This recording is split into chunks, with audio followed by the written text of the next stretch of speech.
ડીસા તાલુકાના ભાચરવા ગામે સરદાર Krushinagar veterinary college દ્વારા સારવાર કરતા માવજત સારી વિષય પર પશુપાલકો માટે એક વિશેષ જાગૃતિ પરિસંવાદનું આયોજન કરવામાં આવ્યું હતું, જેમાં નિષ્ણાતો દ્વારા એન્ટીબાયોટિક દવાઓના વધતા ઉપયોગ સામે પશુપાલકોને સાવધ કરી પશુઓની વૈજ્ઞાનિક માવજત અંગે વિસ્તૃત માર્ગદર્શન પૂરું પાડવામાં આવ્યું હતું। સરદાર કૃષિનગર પશુ ચિકિત્સા મહાવિદ્યાલય અને કામધેનુ યુનિવર્સિટીના સંયુક્ત ઉપક્રમે યોજાયેલા આ કાર્યક્રમમાં ભાચરવા ગામના 100 જેટલા પશુપાલકો ઉત્સાહભેર જોડાયા હતા। આ પરિસંવાદનો મુખ્ય હેતુ પશુઓમાં એન્ટીબાયોટિક દવાઓના અયોગ્ય ઉપયોગથી ઊભી થતી એન્ટીબાયોટિક રેઝિસ્ટન્સની ગંભીર સમસ્યા વિશે લોકોને જાગૃત કરવાનો હતો।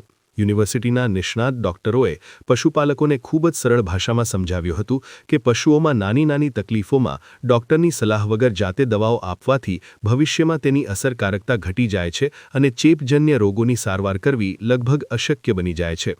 પશુપાલકોને ખાસ અપીલ કરવામાં આવી હતી કે તેઓ સ્વમરજીથી મેડિકલ સ્ટોર પરથી દવાઓ લાવીને પશુઓ પર પ્રયોગ ન કરે અને હંમેશા નિષ્ણાત પશુ ચિકિત્સકની સલાહ મુજબ જ આગળ વધે। પશુઓના રહેઠાણમાં સ્વચ્છતા રાખવી અને તેમને સંતુલિત આહાર આપવો એ સારવાર કરતાં પણ વધુ મહત્વનું છે, તે બાબત પર આ પરિસંવાદમાં વિશેષ ભાર મૂકવામાં આવ્યો હતો।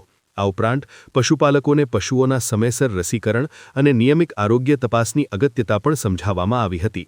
આજના સમયમાં જ્યારે પશુપાલન એક વ્યવસાય તરીકે વિકસી રહ્યો છે, ત્યારે આ પ્રકારના જાગૃતિ કાર્યક્રમો પશુપાલકોની આર્થિક સ્થિતિ સુધારવા અને પશુધનને સુરક્ષિત રાખવા માટે ખૂબ જ અનિવાર્ય સાબિત થઈ રહ્યા છે। પરિસંવાદના બીજા ચરણમાં ડેરી વ્યવસાયમાં પશુપાલકોને સૌથી વધુ આર્થિક નુકસાન પહોંચાડતા મસ્ટાઇટિસ એટલે કે બાવલાના સોજાના રોગ વિશે ઊંડાણપૂર્વક ચર્ચા કરવામાં આવી હતી। ડોક્ટરોએ આ રોગના લક્ષણો અને તેના પ્રારંભિક નિદાન વિશે માહિતી આપતા જણાવ્યું હતું કે જો પશુઓની યોગ્ય સફાઈ રાખવામાં ન આવે તો આ રોગ પશુના દૂધ ઉત્પાદન ક્ષમતાને કાયમી ધોરણે નુકસાન પહોંચાડી શકે છે। આ રોગના નિવારણ માટે પશુપાલકોને પ્રાયોગિક નિદર્શન પણ બતાવવામાં આવ્યું હતું, જેમાં દૂધ દોહન બાદ બાવલાની યોગ્ય સફાઈ અને ટીટ ડિપિંગ જેવી આધુનિક પદ્ધતિઓનો ઉપયોગ કેવી રીતે કરવો તે લાઈવ શીખવવામાં આવ્યું હતું। આ તકે ડોક્ટર J.H. પટેલ અને ડોક્ટર C.M. મોદીએ પશુપાલકોના પ્રશ્નોના જવાબો આપીને તેમને વૈજ્ઞાનિક માર્ગદર્શન પૂરું પાડ્યું હતું। ખાસ કરીને ગળિયા રોગથી પશુઓને બચાવવા માટે કઈ સાવચેતી રાખવી તે અંગેના નિદર્શનથી પશુપાલકોમાં ભારે સંતોષ જોવા મળ્યો હતો।